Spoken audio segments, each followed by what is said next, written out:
hopefully this space here allows you to play around with that a bit, with the idea that you can love your brain and in turn maybe change the world in a small but a huge way. Welcome to the Love Your Brain podcast, the podcast designed for everyday people who are ready to hop off the negative thought hamster wheel and enjoy a less hostile environment in their own brains. Our brains are where we live our entire lives, and I'm on a mission to help people see that they have everything they need to make it a happier place to be. So join us for this episode of the Love Your Brain podcast. Let's get started. Welcome back to the Love Your Brain podcast, or welcome if you're new. Today, we are going to be talking a little bit about some reflections as to why loving the brain is so important. Now, we've been talking about this topic in a few different ways, but today I'm actually going to share my own personal journey with how this revelation came to me that that's where I wanted to focus. Now, I am a social worker. I've been a social worker for over 20 years, and a friend and I recently were having conversations about like macro versus micro social work. And if you aren't familiar with those terms in the social work world, when you're looking at macro social work, you're looking at big picture change, like addressing issues in society as a whole, large people groups, organizations, advocating for new laws or policies, those types of things. When you look at micro level social work, that's much more focusing on the individuals, how individuals are interacting with each other, things that are more focused on like counseling or therapy as you would see it, and really focusing more on those smaller intricacies of interactions and those sorts of things. Now, when I first started in social work, at that time, human trafficking had just like become a big deal in the news. And I had decided that that was something I was really, really passionate about. I knew no matter what I wanted to do, that I wanted to go into something big picture. I wanted to work on the macro level. I wanted to work in these areas of really big change and trying to see how large of an impact I could have on the world one day. And so for me, my focus was human trafficking. I even ended up shortly after graduating, had the opportunity to take a job in Las Vegas, really being on the front lines of this human trafficking fight that we were up against. And I ended up turning the job down because at the time I had young kids and it just did not align with my priorities for my family. But that I thought was always going to be my focus. You know how we are when we're young. We think we have it all figured out. And I had thought I had it figured out that if I could work on the macro level, I could impact an even greater number of people for the better. I really, really thought that if I could make big picture change, I could make more of an impact on this world in a positive way. And I still see that those changes can be very impactful. However, after living life, not just in this profession, but just in life in general, I've come to see things quite differently. And I'm now beginning to see how, like, the slightest pinprick of change can have such a massive impact. How each individual human is so important to the big picture. And I almost visualize it like when you throw a pebble into water and then you see those rings kind of go out in the water, you're seeing the impact that that little pebble had on, say, an ocean, right? Like small things impact big things. But what's funny is so many people see themselves like they're just little islands. And I find this fascinating because so many people I talk to really have this belief that their thoughts and their feelings about themselves is really just an isolated thing. It's just happening in their brain. It's not oozing out in any way. It's not impacting the people around them. I mean, maybe very intimate people close to them, but not the general world. It's just happening in their brain. And so we're trying to just help them enjoy their brain a little bit more and have a little bit more peace about what's happening inside of there. And so many people think that somehow they can just protect the world from the insanity that's driving them nuts in their own brain. And particularly when it comes to relationships you have with yourself, I mean, it's not something that you hear about in conversation, right?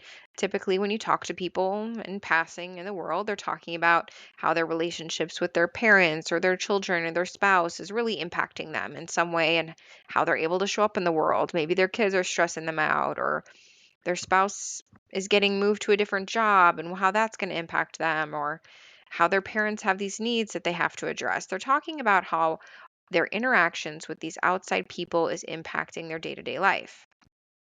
Rarely, though, do you have a conversation with someone and they bring up their relationship with themselves and how that's impacting them and how they show up in the world. I mean, you might in small ways, like someone might say, "Oh, I didn't get very much sleep last night and that's impacting me in this way."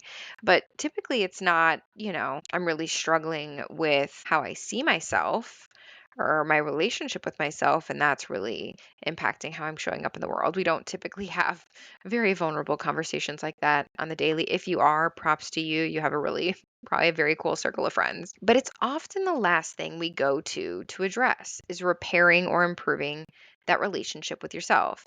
It's the last priority. And why is that? Well, I think that it's large in part because we believe that it has a small impact.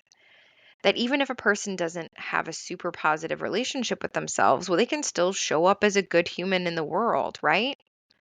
But is that actually true? That's something that I've questioned. You always hear lots of very smart people talking about these concepts in depth, that life is a reflection or a mirror. What's happening around you is mirroring what's happening in you. Or you'll hear people say, well, you can't love others if you can't love yourself first. Or even the very concrete, when they say when you're flying on a plane, put your own oxygen mask on first before you try to help someone else because you're no good to them if you don't help yourself first. Which all those things concretely, they're like, okay, that tracks, that makes sense. But I think sometimes it's the tiny nuances that tell us more than anything, the things that fly under the radar that we think that aren't important that could have a massive impact. For example, when you make a mistake, what is the first thought that goes through your head?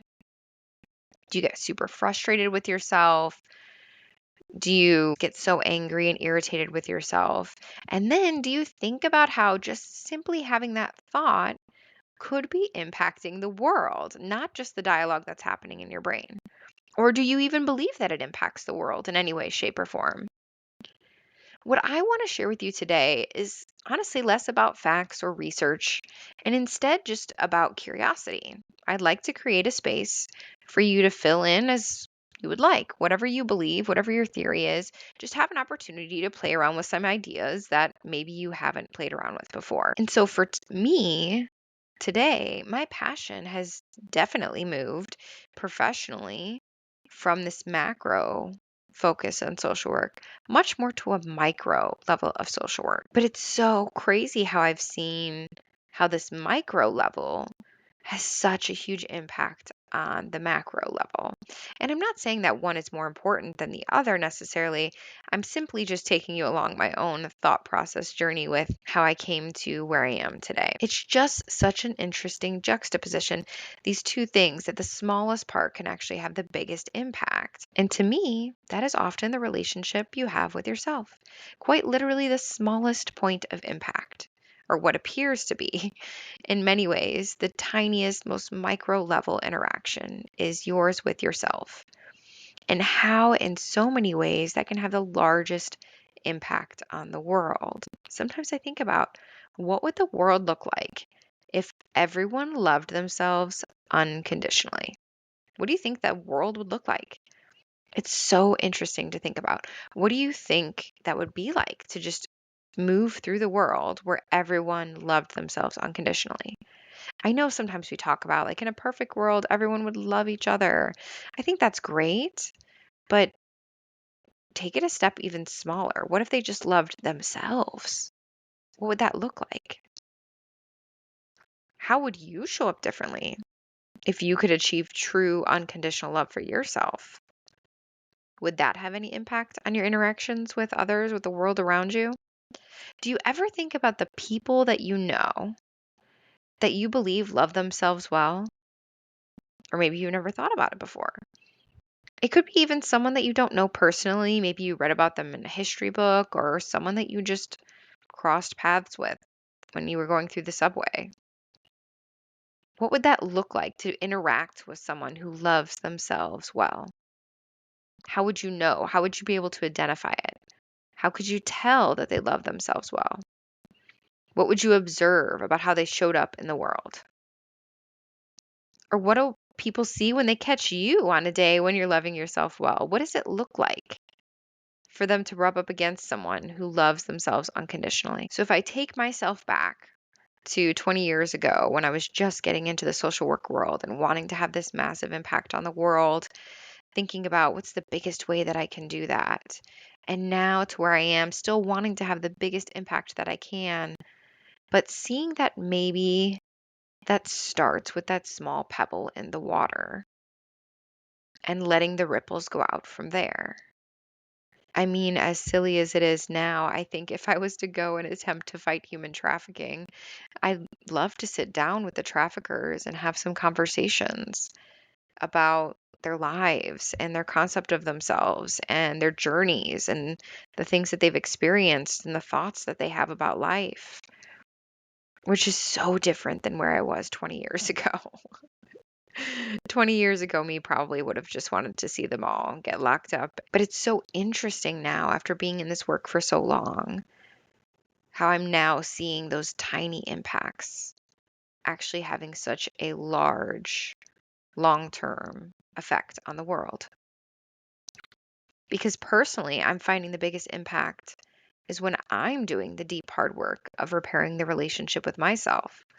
One which I've probably neglected more than I realized because it's so easy to be distracted by the needs of the outside world for anyone. The outside world, our families, the people around us, their needs are constantly vying for our attention. There's constantly a fire that needs to be put out. Someone needs help. There are things that we need to accomplish, goals that we need to go after. But it's so interesting now to be at a place where I'm seeing how, for me, the most impactful thing I can do for the world is actually in the silence of the space with myself, repairing, rebuilding my concept of who I am and how I care and love myself unconditionally. I definitely don't have this all figured out yet, and talk to me 20 years from now, I'll probably be in a completely different place. But I did think it was worth sharing a little bit of this journey that I've had to getting to this place where I am today. And a big part of that is because of the name of this podcast, the Love Your Brain podcast. I wanted to have a big impact on people. And for me, that starts with what's happening in people's brains. And if they can start to love their brains more and focus on repairing that first, I think our impact can be so much greater on the world around us. I definitely don't have it all figured out, but maybe this inspires you to start thinking a little bit about the pinprick, that pebble in the water of what's happening in your own brain and what the relationship with yourself looks like and how that impacts the world around you. Maybe you've thought of some inspiring people that you've interacted with. Were you able to see what it looks like for someone to love themselves well? Or you now have recognized, oh, this is how I show up in the world when I am loving myself well. What does that look like? But maybe this is just to plant the seed for you today that there is a chance your largest impact on the world could be how you love yourself. And hopefully, this space here allows you to play around with that a bit, with the idea that you can love your brain and in turn maybe change the world in a small but a huge way. Sending you love today if you're struggling to find it yourself. Have a great one, guys. I hope you found something helpful here today on the Love Your Brain podcast. Maybe a laugh or a feeling of validation, or maybe just a few moments to have company while you do your laundry. Whatever you take from it, I hope you enjoyed your time and leave feeling empowered to be more you every day. Make sure you're subscribed so you don't miss out on the next episode, and leave a review. I'd love to hear what you think. Have a great one.